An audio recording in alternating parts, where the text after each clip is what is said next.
আর অনেক সময় কি হয় কথাটা এরকমই বলেছেন আরো ক্লিয়ার হবে, পরিষ্কার হবে, থাকতে গেলে চুপচাপ চোখ বন্ধ করে থাকতে হবে। আমাদের এই প্রবণতাটা এসে যায়, আমাদের 4টা দোষ আছে: ভ্রম, প্রমাদ, বিপরীতশা, অনপাঠক। সারা পৃথিবীর বুকে যে হরিনাম প্রচার কোনদিন হতো না, এটা হতো না, কোনদিন ভাগবত ধর্ম প্রচার হতো না। এই জন্য প্রভুপাদের যে অবদান অনেক ত্রুটি থাকলেও এর তুলনা বড় সংস্থার অনেক ভুল থাকতে পারে, কিন্তু অনেক গুণও আছে। হ্যাঁ, কতজনকে মাছ মাংস ত্যাগ করেছি, আমি আর ত্যাগ করেছি, জুয়া পাশে আছে। আমরা একসময় একটা নেশাগ্রস্ত ছিলাম, সেই জায়গা থেকে তো আমরা সরে গিয়ে যে ধরুন এই পথে এসেছি। এই যে ব্যাপারটা, যেমন আমাদের সমাজে আসতে গেলে 4টি নিয়ম পালন করতে হবে। একদম, অনেকে তো করেই আসছে যে নিরামিষ খেতে হবে, আর নেশা চলবে না, অবৈধ সঙ্গ চলবে না, জুয়া খেলা বন্ধ, একটা নিয়ম। হ্যাঁ, আপনাদেরকে বলছি, অবাক হয়ে যাবে, এই কথাটা শোনেননি জীবনে। আমার চিন্তনটা কোথায়, আমি চিন্তনটা কি, আমি এটা একজন ভাগবত আচার্য হিসাবে আমি বলছি কথাটা। শাস্ত্রে যাকে কেন্দ্র করে ভাগবত সৃষ্টি হলো, যাকে কেন্দ্র করে, সে ব্যক্তিটা কে?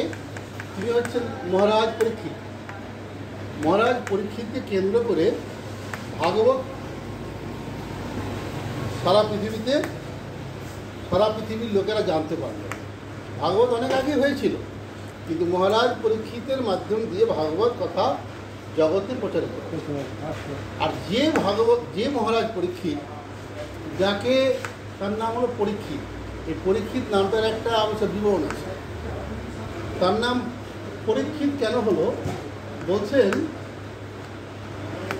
পুররক্ষিত পরীক্ষিত, পুরো ব্যাকরণটা হলো এরকম, পুররক্ষিত, অর্থাৎ যাকে ভগবান জন্ম রক্ষা করেছিলেন আর মৃত্যুতেও রক্ষা করেছিলেন, তাই বলা হচ্ছে পুররক্ষিত, তাই তার নাম হয়েছিল পরীক্ষিত। জন্মে এবং মৃত্যুতে দু জায়গাতেই ভগবান তাকে রক্ষা করলেন। সেই পরীক্ষিত বলছেন, পরীক্ষিতের অভিশাপ প্রাপ্তি অধ্যায়টার নাম। তো প্রথম শ্লোক বলছে, একদা ধনু উদাম্য বিচরণ মৃগয়াম বনে। সেই পরীক্ষিত, তার মৃত্যুর মাত্র 7 দিন আগে সে হরিণ শিকার করার জন্য হরিণের পেছনে ধনুর বান নিয়ে ছুটে যাচ্ছে। কথাটা বুঝতে পারছেন?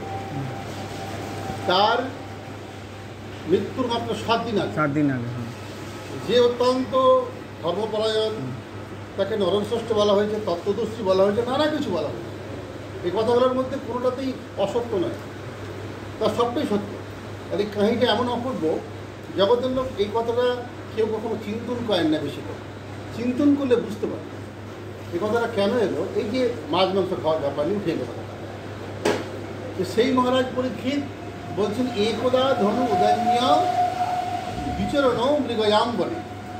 হ্যাঁ, যে মৃগয়াম অয়নম অচক্ষম ক্ষুধিত তৃষিত বিষম। তো বলছেন যে ধনু বাণ উদ্যত করে মহারাজ পরীক্ষিত হরিণের কিছু ধাওয়া করছিল, হরিণ শিকার করার। এখানে প্রশ্ন হচ্ছে, সেই পরীক্ষিত মহারাজ হরিণ শিকার কেন করতেন? নিশ্চয় খেতেন। কথাটা বুঝতে পারছেন? হরিণ মারতেন। হরিণ কেন মারতেন? খাওয়ার জন্য মারতেন। তাহলে তার মতো ব্যক্তি হরিণ মাংস খাবেন কেন? আর হরিণের মাংস যদি খাবেন উনি, তাহলে তিনি কি করে তত্ত্বদর্শী হয়, কি করে নরশ্রেষ্ঠ হয়, কি করে তিনি ভাগবত একজন? কথাটা বুঝতে পারছেন? তারপরে সৌভরী ঋষির অধপতন, একটা আলাদা অধ্যায়। আমি যেহেতু একজন ভাগবত আচার্য, ভাগবতের প্রত্যেকটা কর্নার আমার নখদা কোথায় কী আছে, এবং গ্রন্থটা না হলে আমি বলতে পারি কথা। তো দেখুন, ওখানে বলছেন যে সৌভরী ঋষি বৃন্দাবনের কালিন্দ্রীর অগাধ জলে, তখন কালিন্দ্রীতে জল থাকতো 3 কিলোমিটার গভীর ছিল জলটা, 3 কিলোমিটার, আর 8 কিলোমিটার পরিসর ছিল কালিন্দ্রী। তো উনি গভীর জলে তপস্যায় মগ্ন ছিল। তখন সেখানে অনেক কিছু বড় বড় মাছেরা খেলা করে, আর সেই সময় গরুর গিয়ে তাদেরকে ধরে নিচ্ছে। কেন ধরছিলেন? খাবার জন্য। এখানে প্রশ্ন হলো, গরু নিজে মাছ মাংস খেতেন, অথচ গরুর মহান ভক্ত। গরুর পুরাণ হয়েছে একটা, 18টা পুরাণের মধ্যে একটা গরুর পুরাণ আছে, এবং গরুর পুরাণটা হচ্ছে সাত্বিক পুরাণ। কি করে হয়? এখানে বিশ্বনাথ চক্রবর্তী ঠাকুর বলছেন সৌভরী ঋষির অধপতন হলো কেন। উনি বলছেন, বিশ্বনাথ চক্রবর্তী ঠাকুর বলছেন ওনার বৈষ্ণব অবরাধ হয়েছে। বৈষ্ণব অবরাধ প্রপাত লিখছেন এভাবে, প্রপাত কথাটা অ্যাঙ্গেল করে লিখছেন যে বিশ্বনাথ চক্রবর্তী ঠাকুর লিখেছেন, গেয়েছেন, তার বৈষ্ণব অপরাধ হয়েছে। প্রভুপাদ নিজে বলছেন না, ওনার নাম দিয়ে বলছেন। এখন ঘটনা হলো, যে ব্যক্তিটা মাংস খেত তাকে বৈষ্ণব বলে আখ্যায়িত কেন করা হলো? তার মানে মাছ মাংস খেয়েও বৈষ্ণব হওয়া যায়, শাস্ত্রটাই প্রমাণ করছে। পাণ্ডবগণেরা তারাও মৃগয়া করতেন, তারাও মাংস খেতেন। হ্যাঁ, অর্জুন ভিড় করতেন। আর ওই সেই পুকুরে যখন গেলেন, বকরবী ধর্মরাজ যখন প্রশ্ন করলেন, যখন 4 ভাই ভেসে গেলেন জলে গিয়ে, লাস্টে গেলেন যুধিষ্ঠির। তো সেই পুকুরের সরস পাখিগুলো মহারাজ যুধিষ্ঠিরকে দেখে পালিয়ে যাচ্ছে। তো মহারাজ যুধিষ্ঠির বলছেন, হে সরস পাখিগণ, তোমরা কি জানো না যে আমি ধর্মরাজ যুধিষ্ঠির? তো পাখিরা হাসছে, ফটফট করে হেসে বলছে, দেখো ওই কথাটা তোমার মুখে শোভা পায় যে তুমি ধর্মরাজ যুধিষ্ঠির। আমরা তোমাকে ধর্মরাজ বলি না, কারণ ওই ভীম অর্জুন মৃগয়া করে, সেই মৃগের মাংস তুমি খাও, তোমার দেহ থেকে মাংসের গন্ধ বেরোচ্ছে, হিংসার গন্ধ বেরোচ্ছে। আর সেই পণ্ডবের জন্য কৃষ্ণ গড়াগড়ি যাচ্ছে। এবার বুঝতে পারছেন তো? আচ্ছা, যুধিষ্ঠির আবার জুয়া খেললো কেন? না, পয়েন্ট এই কথাটা বলছি, তাই আপনাদেরকে এই কথাটা বলে দিচ্ছি, ভালো করে সাবধান করে দিচ্ছি। যারা মাছ মাংস খায় তাদের খাওয়া দাওয়ার ব্যাপার নিয়ে বেশি কথা বলবেন না, যেন অচ্ছুত করবেন না। কারণ আমাদের সনাতন ধর্মের 5টা ধারা আছে। একটা হচ্ছে সৌর, একটা গণপতীয়, একটা বৈষ্ণব, একটা শৈব, আর একটা শাক্ত। যারা সূর্যের ভক্ত তাদেরকে সৌর বলা হয়, গণেশের ভক্ত তাদেরকে গণভক্ত বলা হয়, বিষ্ণু ভক্ত তাকে বলা হয় বৈষ্ণব। এখানে একটা কথা বলা আছে, দীনেশ, গণেশ, রমেশ, উমেশ, উমা।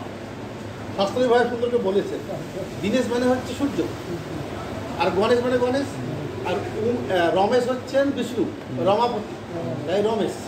তাই ওখানে দীনেশ, গণেশ, রমেশ, আর উমেশ হচ্ছে উমাপতি, অর্থাৎ দেবাদিদেব মহাদেব, তাকে বলা হয় উমেশ। আর উমা বলে দুর্গা। তো দুর্গার ভক্তদেরকে শাক্ত বলা হয়, আর উমেশের ভক্ত শিবের ভক্তকে শৈব বলা হয়, রমেশের ভক্ত বিষ্ণুর ভক্তকে বৈষ্ণব বলা হয়, আর গণেশের ভক্তকে গণভক্ত, আর সূর্যের ভক্তকে বলা হয় সৌর। এরা সবাই হচ্ছে সনাতনী।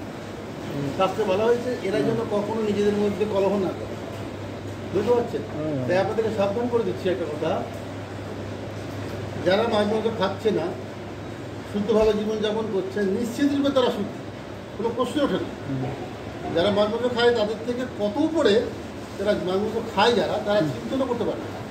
হ্যাঁ, কারণ যারা একদিন মাছ খেলে দেহটা 6 মাস পর্যন্ত অপবিত্র থাকে, একদিন মাছ খেলে মাংস খেলে 6 মাস পর্যন্ত অপবিত্র থাকে, আর ওই দেহে আর ভগবানের নাম হয়, ভগবানের কোনো কাজ হয়। তাহলে তারা কত নিচু। তথাপিও ভগবান দয়া করে তাদেরকে সনাতনী ধর্মের মধ্যে রেখেছে। সেই জন্য আমরা যেন তাদের প্রতি ঘৃণা রাখি। তাই তো। আর যারা খাচ্ছেন না তাদের চিন্তন, তাদের